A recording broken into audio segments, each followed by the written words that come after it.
Like,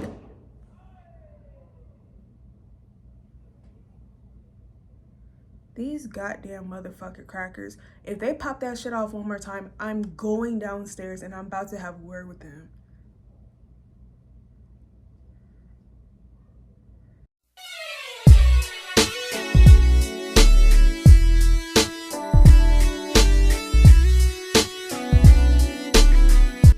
Hi, welcome to No Filter Media. I am your host, Sai. And today I would like to have a conversation about Octavia Butler. Just a disclaimer, okay? I love Octavia Butler, okay? I have her tatted on my arm. Parable of the Sower, okay? Got Parable of the Sower. I have read many of her books. I will read many more of her books, right? But here's the thing. I think that I'm just like a person who is very critical of the things that I like because I can see the flaws. Like, I'm not like some like brain like wash stan, okay? Like, I can critique the things that I like. I want to have this conversation because I feel like nobody talks about I feel like Octavia Butler doesn't get enough critiques, I'm not gonna lie. And like, listen, this is just me, girl. I'm kind of a reader. I'm gonna be real, I'm not an artsy girly. My reading comprehension is like, ooh, so. Okay? Like, I just want this to be like for niggas who like are not pretentious, okay? Like, I'm not gonna be using no big words, right? Like, this is gonna be for the niggas. If you just want to get into Octavia Butler, be warned of this stuff. That's it.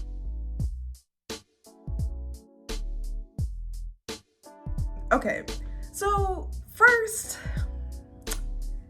okay, I want to give her praises. I want to sing her praises for 1 second because Parable of the Sower actually changed my life, okay? It really resonated with me personally as a atheist, black, queer person, especially just like in this day and age, like we're like post quarantine, second Donald Trump term, this political climate, like all of this stuff, right? Yeah, it just really, I think because I like read it after the election, like it was just like someone saying all of the things I have ever thought, but just putting them in a way that just like, it was just like, I don't know, I don't want to say like radical because I don't like, these are like, I don't know, I just feel like this, like the average black girl who like kind of like is a little bit woke or whatever, like I think it just really resonated with like 7th grade middle school me who was like really like kind of being radicalized like by police brutality killings, 2020 BLM protests, capitalism, war, you know what I'm saying? So I think it truly like really resonated with me, and I truly think that is her best work personally. Again, I haven't read every single Octavia Butler book, but I think I truly do love that book. Like, again, I have it tatted on my arm. The quote I have is all that you touch you change, all that you change changes you, and the only lasting truth is change. God is change. It's honestly like kind of like self-determinism. Like, you determine your reality. Like, again, like this speaks to like the atheist part of me, where it's just like, like of course you can have faith and stuff, but it's like you have the power to change what you can, right? And so it just, yeah, hats off. Like, she ate that so bad. So like there's a main character, Lauren. You kind of follow her through a couple years. I will say when I read it freaked me out because I think it's set in 2020, and I believe Octavia Butler wrote this like 1996 or something. And here's my gripe though. Everybody's calling her a prophetess, and because I think it really made like a resurgence, like especially like post-election. But anyways, so like Donald Trump being reelected, I think it made the rounds because it was like, oh, predicting what's gonna happen and the apocalypse. And I mean, there wasn't like COVID based, but like I mean, it was the same circumstances. Gas was really high. Water is inaccessible. Like, it just basically was. I think with Donald Trump's second election, it really just became clear, like, this is definitely what's gonna happen in his second term. You know, like, we will become like a post-apocalyptic society under Donald Trump's rule. You know what I'm saying? So I totally understand that. And again, if it definitely, like, if it resonated with other people like it did and like gave them hope, I'm never gonna yuck nobody yum, okay? But here's my thing. So Parable of the Sower was my first Octavia Butler book. The main character, so this is spoilers, the main character, Lauren, who is 17, I believe just turns 18. Hi, so this is editing me here. When I actually did the video, I actually never gave like a little synopsis of the book. So here we go. So we have the main character, Lauren. She's like, well, we kind of follow her growing up, but for the most of the book, she's like freshly 18. And she, like I said, she lives in this post-apocalyptic world. So water is hard to come by, gasoline prices skyrocketing, and they basically like have like the bare minimum for their needs. And yeah, so also she lives with her dad, her stepmom, and a couple of brothers. And she also lives in like these communities. The communities, this is kind of like what we would think of like a gated community, and like it's in like basically like it's like a neighborhood, and like everybody knows everybody, and they kind of like also like help each other out. But so yeah, so she's also like middle class, because not everybody is fortunate to have these communities. And there's like people who are like homeless, impoverished, and then there's this population of people on this drug called pyro. And so people's like communities get broken into like all the time, and then they burn them down. So you're really fortunate if you have like this community. That's why I say it's kind of akin to like a middle class. And so one day her father goes missing, because her father has an outside job at like a university or something. Okay, that happens. And then the next big thing that happens is that people come and actually burn her community down. She loses track of her stepmom and all of her brothers, so it's just her. And then she finds, like, after like most of like the chaos is done, she finds these two people, Harry and Zahara, I believe. And let me see, JK, it's actually Zara. And she like kind of knew them. Lauren knew Harry more, but Zara had kind of moved into the community recently, and was like kind of like older. Both of them were older, but yeah. So because their community burned down, again, like, this is kind of common, they all go and they just start traveling together. And then at this point, this is where Lauren meets Bankole. I don't know how to pronounce this man's name. And yeah, I just want to make it very clear. Although this is not like a book review, I just want to give like a good synopsis of the actual book. Bankole? I just been calling him Bankole, so whatever. But he is like 57, 54. He's in his 50s, like post mid 50s, I'm pretty sure. The same age as her dad when he disappeared, like around it. And they get together. And this is my first instance where I was like, now Octavia, girl, this is kind of gross. Like, this is like, it's not even just like even like the YA, like, oh, a 17 girl gets with like a 27-year-old or 25-year-old or something like that. No, This girl's freshly 17, or I believe maybe freshly 18, with literally someone who is old enough to be her father. And baby, I get it. Daddy issues. That's just crazy. I just low-key and high-key, I just feel like that just really didn't need to be in the book. Like, it's just fucking gross. Like, ew. So that was like my first instance where I was like, okay. Like, I was just kind of uncomfortable. Next, this is where it gets bad. Next is, fledgling.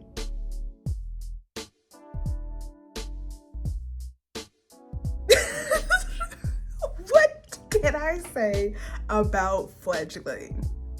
Okay, so I'll just tell you the premise of fledgling. I think that's a good place to start. So the vampires, I believe they're called the Ina. They're all white, and so they can't go out into the sun. So they create a black vampire. So the first black vampire, and for some reason, she's in the body of a 10-year-old. I don't think they ever explained that. Literally is really not relevant to the story. Like, in my opinion, I will say in my opinion, because I did read that it's supposed to like symbolize like autonomy and black childhood. I don't care about that because of what I'm about to tell you. So, okay, you have, oh man, what's her face? Girl, I can't even, we're just gonna call her old girl. She is in the body of a 10-year-old, but I believe that she's like 50 something. She has lost all of her memories. So she wakes up in a cave and she's like feral and hungry and she doesn't understand what's going on. She doesn't have any of her memories. Okay, cool. Then she like whatever, this young man, he's like 26, I believe, and into staying into his house or whatever. And she like also finagles whatever him into letting her feed on him. Okay, cool, whatever. And then they have sex. When I tell you, I had to pick up the book. Like, I had to sit down and then pick up the book because I did not understand what the fuck I was reading. Why in the fuck why did Octavia Butler write this fucking child having sex with a grown-ass man? Now, is she actually a child? No. But also, you know what? It's low-key kind of worse because she doesn't have any of her memories at this point. So if she doesn't even know, like, she doesn't know human stuff, she doesn't know vampire stuff, she doesn't know anything. She's literally just been hiding out in the woods eating fucking deer and shit. Like they start emphasizing like her prepubescent body. Like, mind you, she is in the body of a 10-year-old. 10. I don't know if you've ever seen, 10 is 5th grade.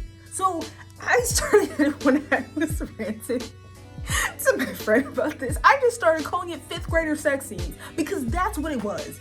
That's what it was. That's what Octavia Butler made me write. Made me read. And none of you niggas said anything about it. And that's what be pissing me off. Because it's not that like, okay, you know what? Octavia Butler, she's a bit of a weirdo. She's really fucking weird for that book, but like, fine. She's a weirdo. Whatever. Sometimes she hits the mark, parable of the sower. Sometimes she misses. With me personally, fledgling. Okay? But no one wanted to fucking mention 5th grader sex scenes. Mind you, here's the best part. Not only with a 26-year-old, because again, he doesn't know that she's a vampire. And like, I guess like, I believe like she expresses to him like, you know, like, oh, I'm way older. Like first, somehow she realizes that she's way older because she doesn't feel like a 10-year-old, whatever. But she literally says like, oh, I think I'm like way older. I think. And then he's just like cool with, but he's not just cool with it, but he's like, oh, I'm just gonna have sex with this fucking 10-year-old. She doesn't even have, I'm not gonna say that, that's crazy. Yeah. Worst part, you know what she does? you know what she also does? Do you want to know what she does? She has sex with a literal old lady as a 10-year-old. Fledgling was almost my breaking point. I literally, like, somehow I got through that book. I mean, it was mid, honestly. Like, I want to say, like, it really was mid. Like, basically, like, the Ina find her, and then, like, there's these people who want to kill the Ina, and they have to go on this compound, and then she has, like, a harem of fucking niggas that all fuck a 10-year-old, and like, they didn't get her because she could survive out in the sun, and then, like, it was just, like, it was boring. Between the age gap relationships, the fucking like, he was like reading fucking Lolita, bro. Like, it was rough. Like, my last thing with Butler is just like the weird sexual relationships where it's like it's almost incest, but like low-key it's not incest.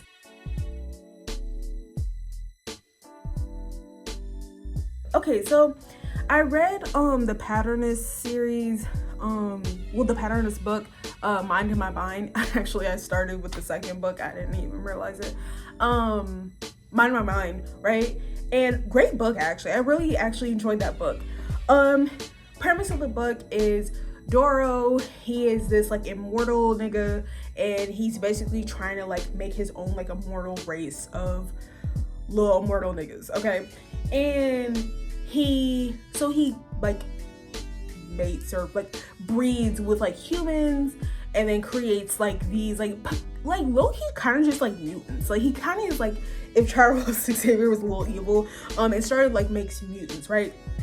And so he makes like a super nigga, right? And that's Mary. And because he's like trying to father all these like people, like these superhuman people, right? He is not really a dad. He just has relations with a woman and then babies, right? And here's the thing. He like takes different bodies. So I can't remember like what, I don't really know what he is. Again, cause probably I picked up the second book, but like when he kills people, he takes their body, right? And so, right, yeah, so he mates with the people, right? And yeah, okay, married. So technically, he is not a father figure to Mary. He kind of like, he's popped up like a couple times. She's only saw him like a couple of times, and then by this point she's like kind of, I believe she's like 19 or something, right? So she is raised by kind of like a drug addict mother and like another immortal like being who's like Doro but isn't like trying to like breed, but anyways, and like kind of watches over her. So Doro comes and he spends the day with her and basically tells her that she is gonna get into an arranged marriage and that she basically like is gonna be with this nigga who is another like one of her kind. So he's trying to like make like a super variant of their kind, right? And then at the end of the chapter they have sex. I just thought we would have one normal book, like, and by normal I mean just like no like weird sex shit, bro. Like, I feel like fucking Arnold in the Magic School Bus. Can this please be a normal field trip with the friends? No way. So like, this is why I say like I love Octavia Butler, right? This shit was crazy to just like boom, open a book, weird section, open a book, age gap, open a book, 5th grader sex scenes, you know what I'm saying? And I just feel like more people need to talk about it instead of like, I just feel like everybody's like, oh, well, it symbolizes this. I feel like this is fucking nuts, okay? I feel like it's a little fucking crazy. I just feel like I would like to have like a heads up. Why is no one talking about this? Why is no one weirded out? I literally had to put that fucking book down. Like, I literally just put that fucking book down. I had to come back to it because I was just like, I'm gonna read this.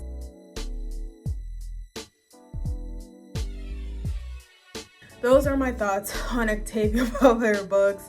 I think I might make another video once I have read a couple more. Also, I can go into like an in-depth review of a couple books. I believe I read Parable of the Sower, Parable of the Talents, Mind in My Mind, Kindred, Fledgling. So yeah, please give me a like and a follow, subscribe, all of that. Let me know what your thoughts are. Yell at me, say I'm completely illiterate and I don't know what the fuck I'm talking about, or be like, hey, I also read Fledgling and had to put the fucking book down when it got to the 5th grader fucking sex scenes. Let me know. Okay, thank you so much for watching, and I will see you next time. Bye.